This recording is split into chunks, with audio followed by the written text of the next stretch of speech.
En esta serie de videos vamos a aprender a manejar lo que es el software de AutoCAD y el dibujo técnico o el diseño técnico. Esta consta de una serie de videos en la que vamos a empezar con una pequeña introducción a lo que es el dibujo técnico. En este primer video veremos lo que son las normas de dibujo, la introducción a lo que es el dibujo técnico, las normas como son ISO, ASME, ANSI y las NOM, el tamaño de hojas, el tipo de líneas, la rotulación, las escalas, las acotaciones y lo que es un plano de fabricación. Empezamos viendo que para explicar lo que es el dibujo surge como una necesidad del ser humano de comunicarse y expresarse desde los hombres de las cavernas, de que pintaban las paredes con murales, y pues desde ahí surge lo que es el dibujo. Existen dos tipos de dibujo, lo que es el técnico y el artístico. El dibujo artístico tiene como objetivo la expresión de ideas, ya sean reales o imaginarias, también expresa sentimientos y está más relacionado con la cultura. Mientras tanto, el dibujo técnico expresa ideas técnicas, o sea, ideas que ya son como fijas o estandarizadas, y por lo mismo este dibujo ya está normalizado. Esto quiere decir que ya existe una forma de realizarlo. Por lo que se desea expresar debe ser claro, de tal manera que logre describir de forma exacta el objeto o figura que se dibuja. El fin del dibujo técnico es brindar la información necesaria para analizar el objeto o la figura que se muestra en el plano. Y pues el plano lo que permite es que este objeto o esta figura se pueda fabricar o se pueda llevar a lo que es la manufactura. Posee tres características muy importantes, que debe ser gráfico, universal y preciso. Gráfico se refiere a que debe ser muy expresivo, la imagen debe demostrar todas las mayores características visuales de la pieza o del objeto que está dibujando. Universal se refiere a que cualquier persona con conocimiento en el dibujo técnico lo pueda leer, no importa en qué parte del mundo o en qué país esté. Esta persona debe de ser capaz de leerlo y analizarlo. Y preciso. Esto quiere decir que el dibujo debe de estar exactamente como se desea realizar la pieza o el objeto que está plasmando. El dibujo técnico se clasifica en mecánico, arquitectónico, eléctrico, electrónico, geológico, topográfico y urbanístico. Como nos podemos dar cuenta, el dibujo técnico va anclado a las diferentes ramas que se pueden encontrar. El mecánico podríamos decir que es como el diseño de piezas de maquinaria. El arquitectónico podría ser de ambientación como de casas o cosas así. El eléctrico va dirigido a las instalaciones eléctricas, etcétera. Como les mencionaba en este video, vamos a aprender a manejar lo que es el software de AutoCAD. Para eso necesitamos ver lo que es un CAD, que es un software que se utiliza para aumentar la productividad del diseñador y mejorar la calidad del diseño. CAD, por sus siglas en inglés, Computer Aided Design, que significa diseño o dibujo asistido por computadora, nos permite realizar lo que antes muchas personas realizaban de esta manera a mano, en pues una sola persona que lo realice en su hogar desde su computadora.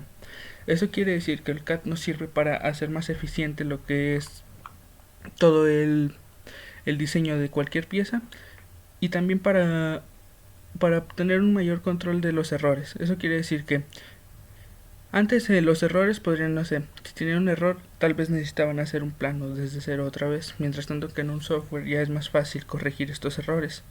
Ya puedes borrar simplemente el error o buscar el error para eliminarlo, y sin necesidad de borrar todo el diseño, el dibujo. Vamos a entrar a lo que es la norma de dibujo, que para eso primero necesitamos identificar lo que es una norma. Una norma es una regla o conjunto de reglas que se impone o se adopta para dirigir la conducta o la correcta realización de una acción. Eso quiere decir que es algo que está ya especificado para que todas las personas que realicen cierta acción o cierta actividad lo realicen de la misma manera y esto obtengan resultados exactos o similares. Existen diferentes organizaciones que se dedican a la normalización de en todo el mundo. La ISO, la Organización Internacional de la Normalización, también llamada Organization International de Estandarización, es una organización para la creación de estándares internacionales compuestas por diversas organizaciones nacionales de normalización. El ISO TCIO se formó con el fin de abordar el tema del dibujo técnico. Esto quiere decir que es dentro de la ISO, este comité es el encargado de dirigir todas las normas que van encaminadas al dibujo técnico. El Instituto Nacional Estadounidense de Estándares, ANSI, American National Standards Institute, es el representante de Estados Unidos en la ISO. Con esto nos podemos dar cuenta de que cada país cuenta con sus representantes en esta asociación, que es la ISO, que más que nada lo que se busca con esto es que todos los países estén regidos por esta normalización y para que todos así puedan adoptarlo. Entonces, de esta manera, cualquier dibujo o cualquier país puede producir cualquier pieza que se produzca fuera de su mismo territorio. En México la normatividad mexicana es una serie de normas cuyo objetivo es regular y asegurar valores, cantidades y características mínimas o máximas en el diseño. En México la normalización se conoce como NOM, la norma oficial mexicana. Esto quiere decir que este organismo NOM es el encargado en México de hacer lo mismo que la ISO, o es el representante en la ISO por parte de México. Toda la normativa mexicana se ve publicada en el Diario Nacional de la Federación. Es ahí donde se pueden encontrar desde todas las normas publicadas desde que se creó el diario.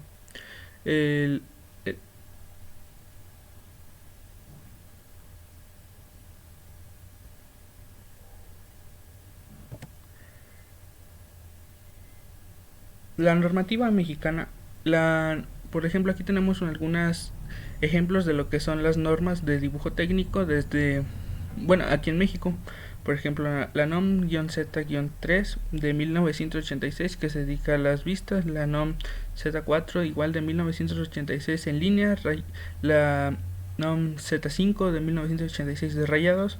Como nos podemos dar cuenta, la mayoría de estas normas fueron publicadas en 1986 porque fue en ese año en donde se empezó a normalizar el dibujo técnico en México. Entonces tenemos rayados, cortes, secciones y también acotaciones. Como parte de la normalización en todo el mundo tenemos una parte muy importante que son el tamaño de hojas. El tamaño de hojas se utiliza para que todos los dibujos estén en un formato en el que cualquier impresora o cualquier persona que desee imprimir un archivo de dibujo no tenga problemas con el tamaño de hojas. Existen diferentes tamaños de hojas, por ejemplo, el tamaño base y también existen dos clasificaciones, ya sea en el sistema inglés, y en el sistema métrico. En el sistema métrico la hoja base o la hoja de la que parten todas, la hoja principal, sería el tamaño A0. Después de ahí seguiría el A1, que nos podemos dar cuenta que es la mitad de todo de la A0, después la A2, que la A2 sería la mitad de la A1, y así nos vamos hasta la A4, que es como la más utilizada, la que todos conocemos como tamaño carta. En el sistema inglés o en el sistema ANSI podemos encontrar que el tamaño base, por así decirlo, es el tamaño E. Después tenemos el tamaño D, que es la mitad del E, y tenemos el tamaño C, el tamaño B y el tamaño A. Allí tenemos las dimensiones en milímetros y en pulgadas de las hojas. Como les mencionaba, por ejemplo, el A0 sería la más grande, que es de 841 milímetros por 1189 milímetros. Y también tenemos la hoja A4, que es la tamaño carta, que sería la de 210 milímetros por 297 milímetros.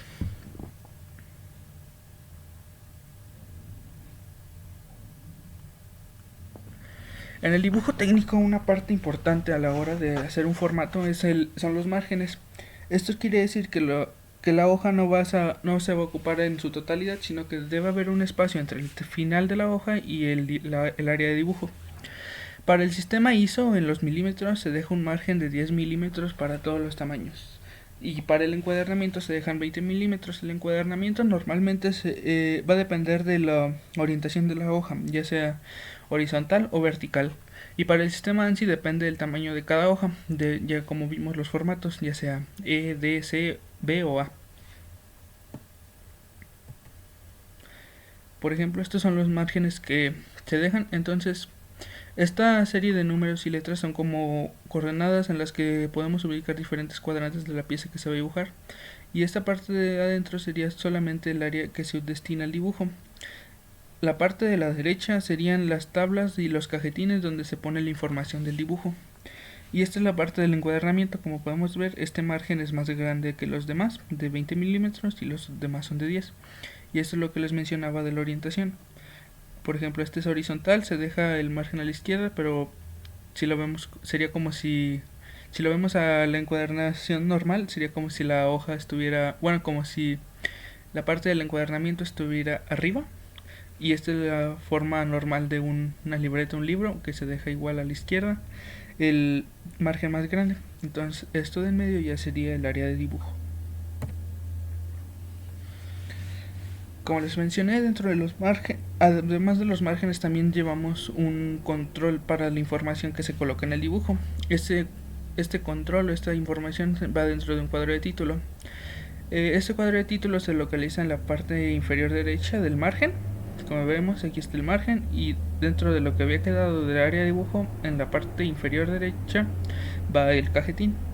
Este cajetín debe de contener el nombre de la empresa o institución, el nombre de la pieza, el número de plano y la escala, que son los 4 elementos indispensables de cada dibujo.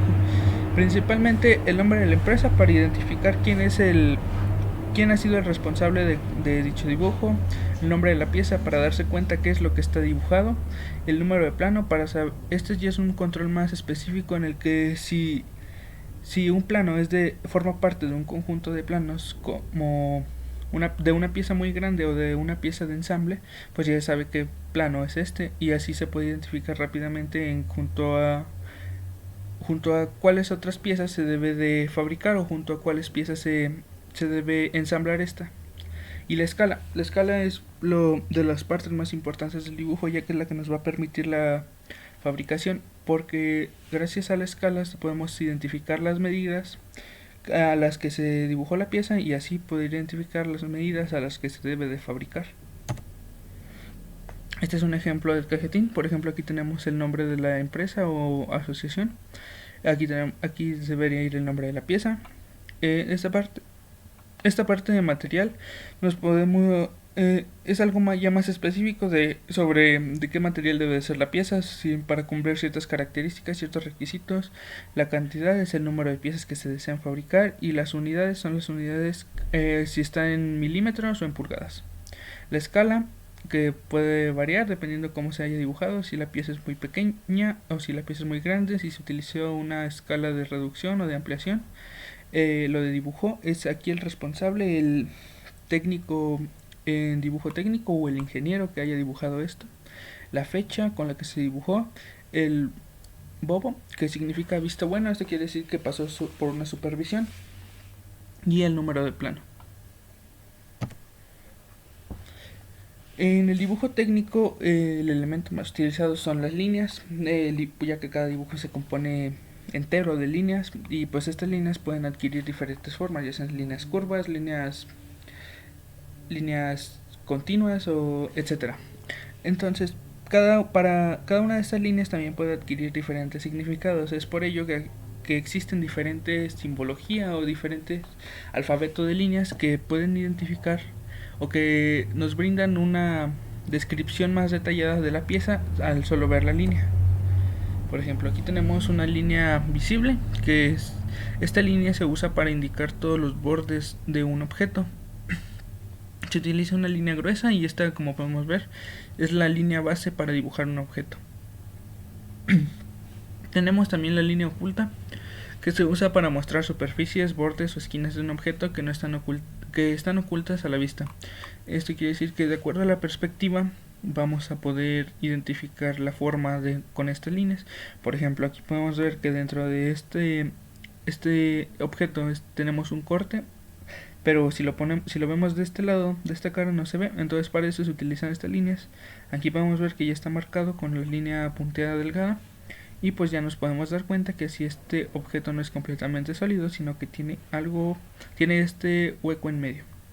Tenemos la línea central, que se utiliza para mostrar ejes de círculos y cilindros, para mostrar centros y también para mostrar el movimiento de un mecanismo. Esto quiere decir que nos va a indicar hacia dónde se debe mover cuando es un ensamble. También la línea visible la podemos encontrar en AutoCAD con el comando line. La línea oculta o delgada se puede encontrar con el comando hidden, y la línea central con center. Tenemos las líneas de extensión y dimensión, que son las líneas delgadas, que se usan para indicar dimensiones de un objeto.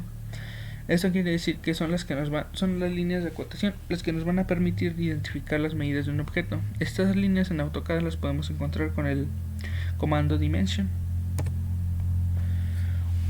Líneas de simetría. Esta línea se usa en vistas parciales de una pieza simétrica, solo se aplica en vistas frontales. Esto quiere decir que si una pieza es por ejemplo un cuadro con un círculo en medio, como lo vemos aquí, no es necesario dibujar toda la pieza, sino que podemos dibujar la mitad y ponemos esta línea, y ya sabemos que con esta línea que es simétrica, entonces que la otra mitad va a ser exactamente igual a esta.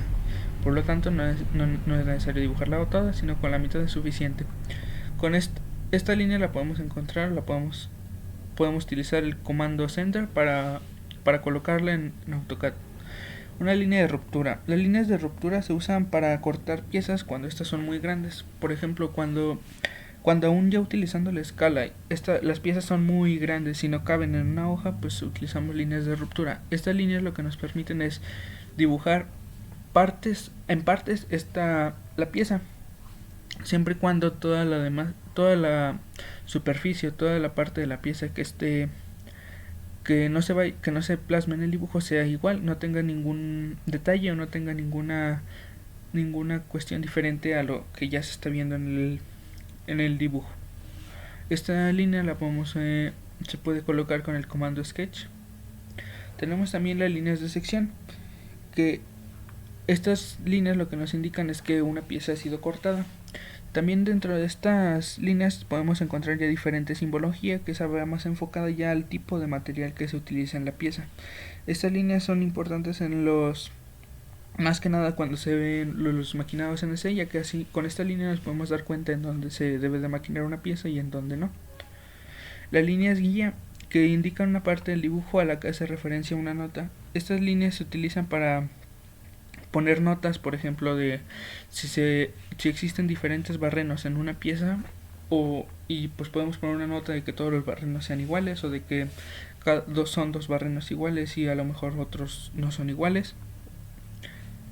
Y por ejemplo, estas últimas dos, las líneas de sección, se pueden poner con el comando hatch, y las líneas guía con el comando mLeader. Por ejemplo, aquí tenemos un ejemplo.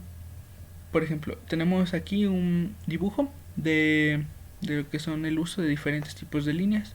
Podemos observar que tenemos una línea de dimensión que nos indica desde la medida desde un extremo hasta el centro de este círculo. Tenemos la línea de centro, que sería esta cruz, que nos indica que nos centra el círculo. Tenemos estas líneas de ruptura, que nos indican que la pieza a lo mejor estaba más grande, pero solo se dibujó esta parte. Tenemos también las líneas de corte plano, que esto quiere decir que son continuas, que tenemos las líneas ocultas, que también nos indican que por ejemplo esta parte está atrás de lo que se ve a simple vista, entonces nos podemos dar una idea de cómo es la pieza en 3D. Y tenemos aquí abajo una parte de lo que es la sección, que nos indica un corte que se le hizo a la pieza. La rotulación. La rotulación es la técnica para la escritura de letras y números. En AutoCAD los textos se insertan con los comandos mtext o dtext. La diferencia es que con mtext se pueden proporcionar más opciones de texto, más tipos de letras, más fuentes, etc. La rotulación es importante para permanecer como con una cierta formalidad en la hora de que todos los planos sean iguales. no podemos estar cambiando y poniendo todo cualquier letra que se nos ocurra, sino que ya está dispuesto y por eso se le debe de colocar la misma a todos los planos que se hagan. Por ejemplo, la normativa de rotulación nos dice que tenemos diferentes aplicaciones de ella. Para el título del dibujo existen diferentes, bueno, como todo, existen diferentes normalizaciones, tanto ISO como ANSI. Esto va dependiendo de si es en milímetros o pulgadas. Tenemos el título del dibujo, el número del plano y el nombre de la empresa, que en ANSI pueden estar en 0.24 pulgadas, en ISO en 6 milímetros. Las letras de zona y número de bordes, letras para sección, etcétera, igual en 0.24 y en ISO en 6 milímetros. Y las dimensiones, que serían acotaciones, tolerancias, límites, todo esto serían 0.12 y en ISO en 3 milímetros.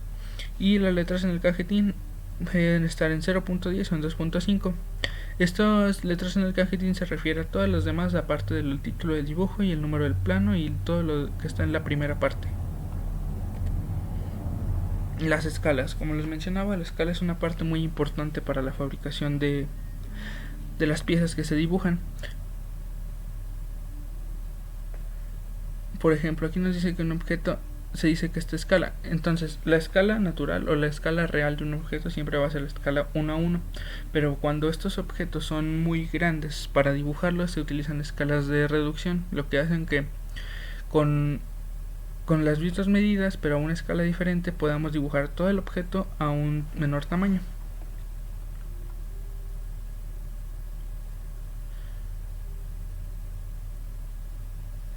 Por ejemplo, tenemos diferentes tipos de escalas. Si la dimensión máxima de un objeto es de 450 milímetros y se desea ajustar un espacio de 100 milímetros, entonces se puede hacer una ecuación que sería 100 sobre 450 igual a 1 sobre 4.5, que esta se podría elegir una escala entre 1 a 5 o 1 a 4, y esta es la forma en cómo se van a leer las escalas. Se va a empezar con el 1 y va dependiendo del número que esté la escala. Por ejemplo, estas son las escalas de reducción, y las escalas de ampliación serían opuestas. Si queremos una escala de ampliación sería por decir 5 a 1 en lugar de 1 a 5. Tenemos tipos de escalas. En el sistema métrico tenemos la ampliada y tenemos la reducida. Como lo mencionamos, tenemos la ampliada, que va de 1000 a 1, la natural, que es 1 a 1. Por ejemplo, en las reducidas tenemos desde 1 a 2 hasta 1 a 1000. Y en la escala ampliada sean las mismas, solo que se invierten desde 1000 a 1 hasta 2 a 1. Mientras tanto, en el sistema inglés va a depender de cómo se deseen acotar los dibujos, si sea en decimales o en fracciones. Y igual tenemos los dibujos con decimales, tenemos desde 10 a 1 hasta 1 a 10. Y en dibujos con fracciones tenemos de 8 a 1 hasta 1 a 8. Las acotaciones. El acotamiento es la colocación de medidas de los elementos geométricos en las vistas de una pieza, mediante el uso de líneas, flechas, puntos, números y letras. La NOM que se encarga de normalizar todo esto aquí en México sería la NOM Z25 de 1986. Básicamente, las acotaciones lo que nos va a indicar son las medidas de la pieza. Entonces, esto lo que nos va a ayudar es a que en un objeto pueda ser fabricado de la manera correcta, ya que con las medidas correctas se puede llevar a cabo la fabricación correcta. Y es muy importante en las acotaciones tener bien claro lo que son las unidades, bueno, en qué unidades se está trabajando y en qué escala se está trabajando, para así evitar problemas al momento de la fabricación del objeto. Por último, tenemos lo que es el plano de fabricación, que el plano de fabricación es un documento con todos los elementos técnicos necesarios y suficientes para fabricar una pieza. Eso quiere decir que lo que se va a realizar en dibujo técnico es un plano de este tipo, en el que va a existir una pieza con todas las medidas que sean necesarias para su fabricación, con sus diferentes detalles. Por ejemplo, tenemos chaflanes, tenemos concavidades, tenemos conos, tenemos diferentes cosas, y todo esto está detallado. Tenemos la escala y tenemos su cuadro de fabricación o su cajetín, que nos va a indicar todos los datos, desde quién lo hizo hasta la empresa encargada, hasta cuántas piezas va a hacer, de qué material se debe fabricar. Y pues es así como un plano de fabricación es importante, ya que de él depende la fabricación de muchas piezas. Por ejemplo, con un solo plano ya se puede establecer cómo fabricar una pieza, ya que en ese mismo plano se tienen todos los datos necesarios para esa pieza.